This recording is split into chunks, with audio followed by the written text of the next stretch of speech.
As the world tries to emerge from the pandemic, the way we go about our lives is bound to be different.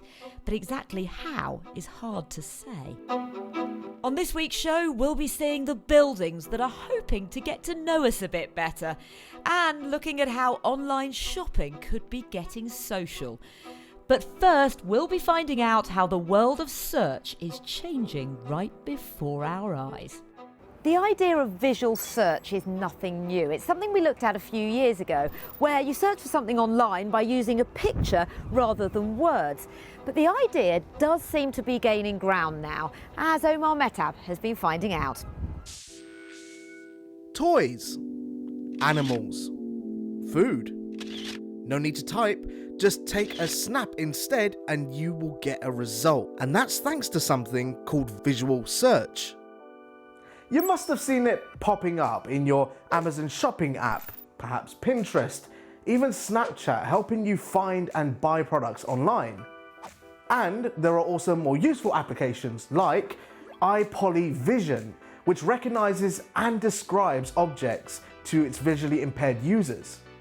But possibly the most powerful image recognition tool of all of them is the Google Lens. It's been around for 4 years, but now it seems to be having its day, with the company claiming they have over 3 billion users logged every month. And it's actually quite simple to use. First, you point your phone at something, like my cat here, Neo. You press search, and then from there, the app asks Google Assistant what the object is that I'm pointing at. And it gives me an answer. It tells me he's a black cat, and funnily enough, being a black cat, he might actually be good luck. Didn't know that. So the Lens app itself can translate text in front of you, where you can buy a shirt. And it can even help you cheat on your homework.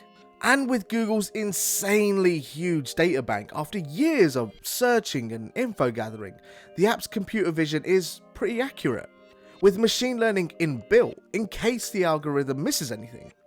And Lens is impressing in other unique ways. So what I'm going to do to test this out is take a picture of this view in front of me. Zoom in a little bit, get past the trees, and there we go. The London skyline. A lot is going on here. What Lens is doing is it's tapping into Google Earth's 3D representation of the planet. It's pinpointing my location, matching the angle, and identifying the skyline from where I am. Our mission is like, how do you get closer to how people naturally think about asking questions so that we can answer them as kind of seamlessly as possible without the user having to do this mental gymnastic, right? Of, okay, now I need to translate it into a way that the computer can understand. And so to test it in the field, I went along with Television's Fred Siriux to swap out being a maitre d' for a horticulturalist for a day. It's a raspberry. It's a raspberry. It's a raspberry. It's just there. Okay. Verbus simliciflorum, the dense flower mulem. It shows a specific colour. Yeah. It makes you realise the diversity of all this flora, right? I mean, right now it's just making me realise how much I don't know. But as Fred was also finding out, it still isn't perfect. I'm getting something different every time I click on it. Yeah, no, that's the thing, me too. So what's going on? I have no idea. Even with Google's vast resources and years spent training Lens, it can still get things wrong. But for the most part, it almost always nails it. Now, Google Lens focuses on objects, and out of curiosity, I thought, what if I take a picture of my mug? So, here we go. Picture of my face, and it comes up with nothing at all. It doesn't have facial recognition enabled. But then I wondered, will it ever be a part of it? Well, I directly asked Google, and they were a bit vague. They never actually mentioned facial recognition at all. Now, this doesn't necessarily mean that they'll move into that space. It's an absolute minefield and hugely controversial. But there is a tool already out there that does focus on faces. PimEyes. It works similarly to Lens in that after uploading an image, it scans through more than 900 million images from across the net to find matches. And it's pretty accurate. I've never seen that picture of me before. What website is this? The website itself says that it believes you have the right to find yourself on the internet and protect your privacy and image. But it's been slammed by a number of outlets for how it can be dangerously misused, potentially to stalk others and stripping away our privacy. And that's the thing, there are no real restrictions. Despite the site saying that it's for searching for yourself, what is actually stopping me from searching for someone else? Nothing. What? A couple of T&C and privacy policy boxes. All right, tick, tick, done. And I've got a result. Also, I've been able to freely buy a membership that allows me to have up to 25 premium searches daily. Why would I need that many if I'm just going to be searching for myself? With their permission, I decided to look up some work colleagues, and it really does feel like a stalker's dream. That you could take a picture of anyone that you see on the street, and with this tool, find hundreds more online. And that's worrying. Now, it doesn't trawl through most social media sites like the controversial Clearview AI does, nor is it as powerful, but it can still cause a magnitude of privacy issues. So we reached out to PimEyes about our concerns, and they said that it is technically impossible for them to verify the person who is conducting the search, as they don't identify people in any way. But this means the lack of any safeguarding means that there could be a lot of issues for other people. What's happening online and in these tools that you can have on your phone makes the stalking and learning of people's patterns very easy. The people who are hurt by these technologies are not the people who are building them. Again, is facial recognition technology or object recognition technology in general, we just need to think about, are these tools for everyone?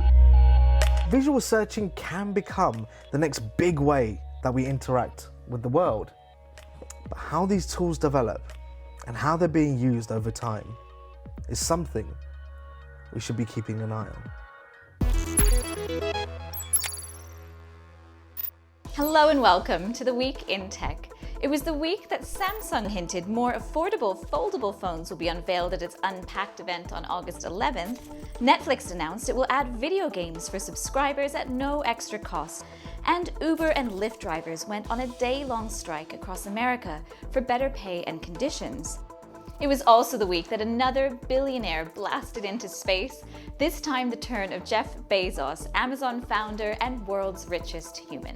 The New Shepard rocket, built by Bezos' Blue Origin company, was in flight for 10 minutes and 10 seconds. Richard Branson, whose Virgin craft was first 2 weeks ago, sent a congratulatory tweet. A fire broke out at online grocery retailer Ocado's warehouse in South London. 3 robots crashed into each other on the factory's grid, disrupting grocery deliveries. The world's first 3D printed steel footbridge was revealed in Amsterdam in the city's red light district. The 40-foot, 6-ton MX3D smart bridge will incorporate sensors which researchers can use to analyze foot traffic.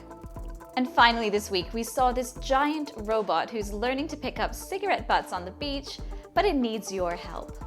This is the BeachBot. Designed by Dutch startup Tectix, it is using Microsoft's Trove artificial intelligence system to power its work.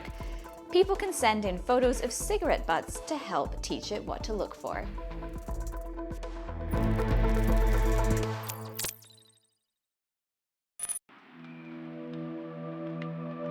A global hub that's felt the silence of the pandemic.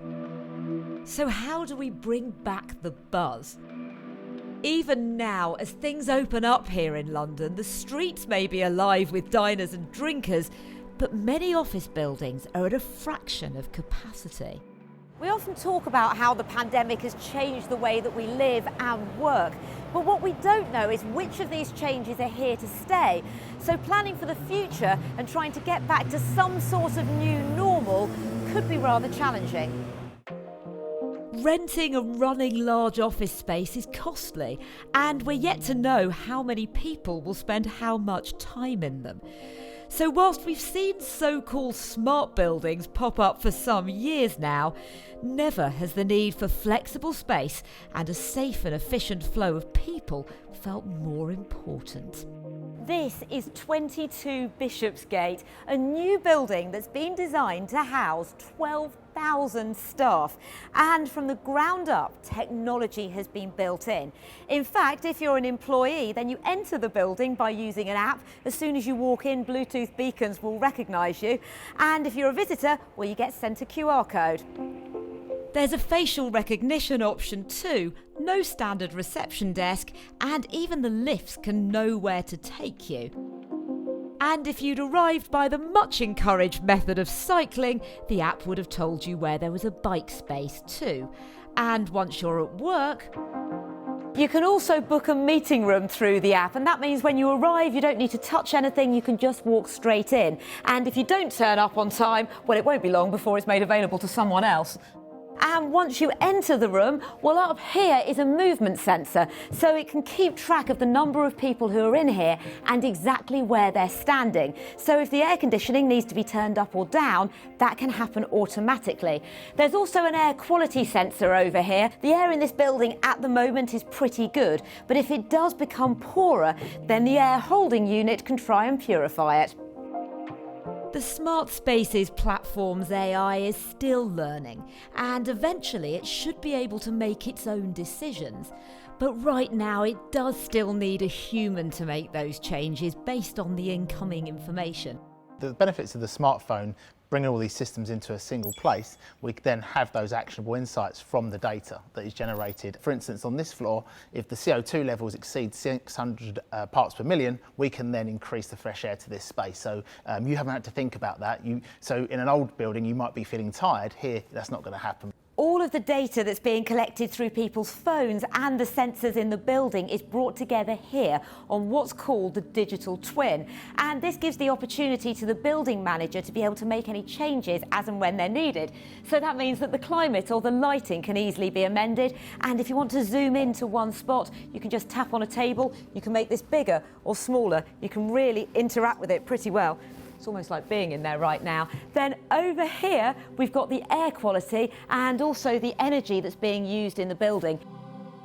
And this is a vital part. There's no point in air conditioning where there are unexpectedly no staff, for instance. Then we can change the view and look at the whole building. You do that over here. I'm not sure I'm tall enough. Hope the building manager's taller than me. So we've got the whole building, which is pretty much shrunk down to my height. It feels like all the action's down here. What are there? What's happening? Oh no, it's on its side. First rule of Click, we can break anything. But does everyone want to embrace this tech? And what happens if for some reason you don't have a smartphone or simply have a flat battery? Do you get the day off? Now, if you're completely resistant to smartphones, there is a facility to get a plastic card, but you will miss out on all the other great things in the app, such as be able to get the offers and discounts in the marketplace or book the restaurants or any of the facilities. So it's definitely a mobile-first building. What data is it collecting? Is it getting the sort of detail of someone moving around the building, or is it not to that level? And then what's done with that data? No, totally. So we don't actually track individuals, but we do track anonymised data on where people visit within the building. So that enables us to provide an experience where we can push you an event. So there's a coffee offer in the mezzanine level that goes through using the location services that are available on the smartphone. Other companies are in this space too, retrofitting older buildings as well. Honeywell's Healthy Buildings is also hoping to create a more frictionless office experience and make spaces more versatile to cater for an unpredictable working future. In light of COVID, it's also added video analytics options for social distancing and mask wearing. Or an app like Comfy can provide similar functions, also giving a bit of control of the building to those who work there. Within the app, there are lots of options, like being able to book your workspace, so you can go into the calendar and figure out exactly what desk you want to sit at. It can also find your colleagues. It doesn't mean that you can follow them around the building, but if they've sat down at a desk and logged into that particular spot on the app, then you'll know where to find them, or where to avoid them. It's been updated to accommodate for planning flexible working a bit better, and also could provide some reassurance to those who are nervous about returning to the office. Ventilation's quite key at the moment. Everyone's been paying a lot of attention to it, and just having that control at your fingertips. From a practical perspective, it's a lot easier for me to change the temperature on my phone than it is to send an email, have the team that manage that, get a maintenance guy to go out, log into something and make changes. Yes, the app can simplify things and provide useful anonymised insights to employers. You've just got to be convinced of the desirability of your smartphone yet again being the control to your life. Now, during the pandemic, most of us have been doing a lot more online shopping. And of course, the tech giants have taken notice of this. And as a result, a whole new world of virtual retail is opening up. And it could be becoming a lot more embedded in our everyday activities. Osman Iqbal's been finding out more. Live shopping channels. They've been a roaring success since the 80s. Generating billions in sales and blazing a trail in home shopping. You get 2 pairs for £20. And with our offer... And whilst internet shopping has taken over, here at the studios of Ideal Shopping Direct, you can see that the model is still alive and well. But now, big tech wants to turn social media into one big shopping channel, but they don't want you to realise.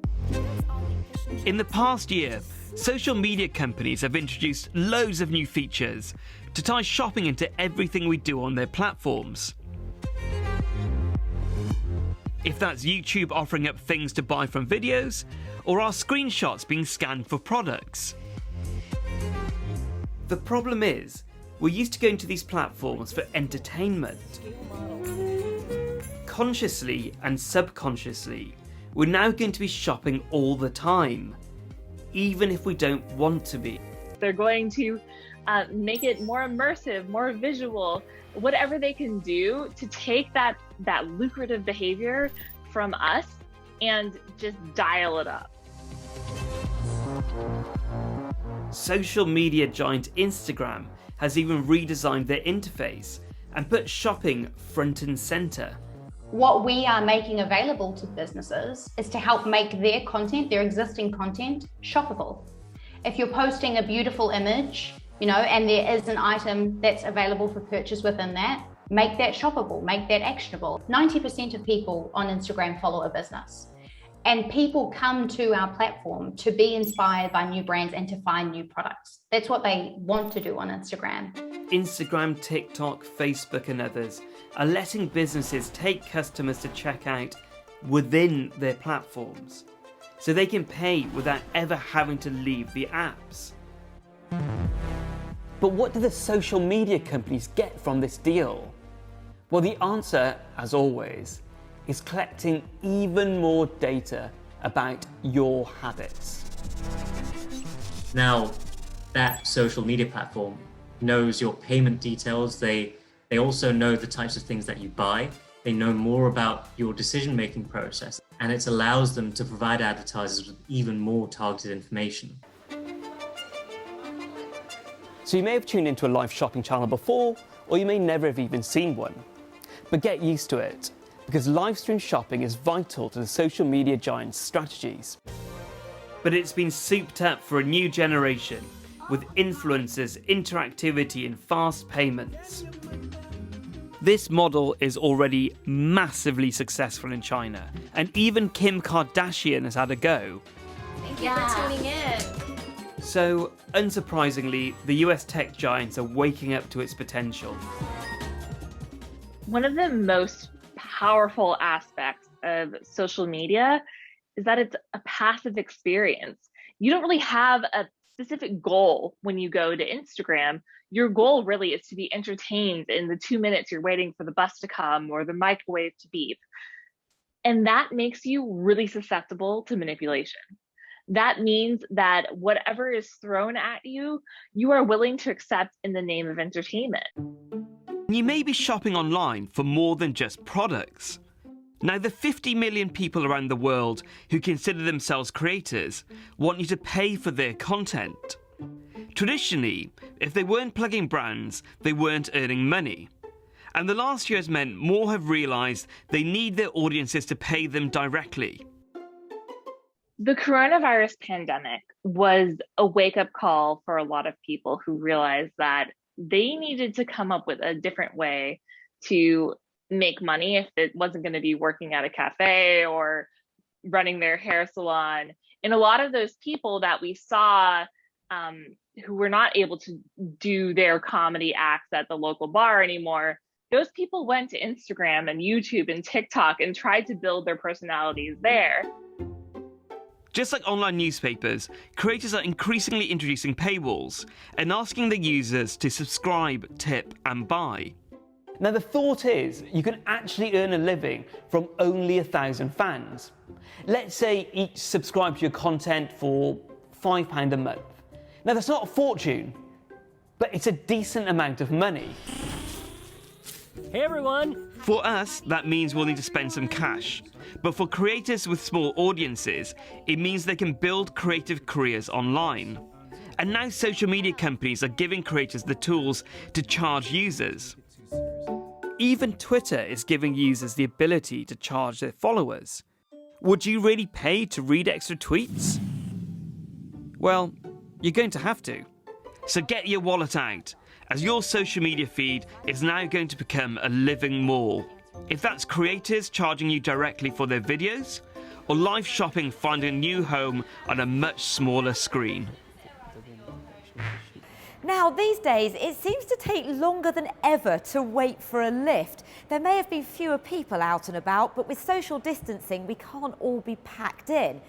And also, you really don't want to get stuck in a lift with someone right now, not anybody. And that could be why smart lifts have been gaining popularity, as data could offer the solution. The way we help is that we make sure lifts are up and running when you come to the office and you've been maybe waiting more in the metro, maybe more in the subway, and you just want to get to your office and you don't have to wait in a huge queue because out of 4 lifts, only 1 is working, for example. So the problem with lifts is that they don't work well. Basically, they break down on an average of 4 times a year. People get stuck into them for hours and hours, a total of 1,400 years of stuck people every year in the world. So a smart box is connected to each lift, and using AI, traffic patterns are worked out from the data gathered. It means that breakdowns can be anticipated and lifts can be made available on the floors they're needed most. We can provide to the building manager clear analytics of which floor are the most used, how are the traffic patterns during the day, which are the door cycles, and how he could actually reprogram the lift patterns to match the traffic patterns of the building. And wheelchair users could have an even longer wait, but that could be about to change. If you're waiting for one of these Kone lifts, you can use a connected smart device instead of reaching for the button, which is potentially useful for wheelchair users. But the interface is also being developed so that people needing that extra space can be allocated lifts that are less crowded, or even just dedicated to them, which should be pretty efficient. That's it for this week. As ever, you can keep up with the team on social media. Find us on YouTube, Instagram, Facebook and Twitter at BBC Click. And we'll be back next week. Thanks for watching. Bye-bye.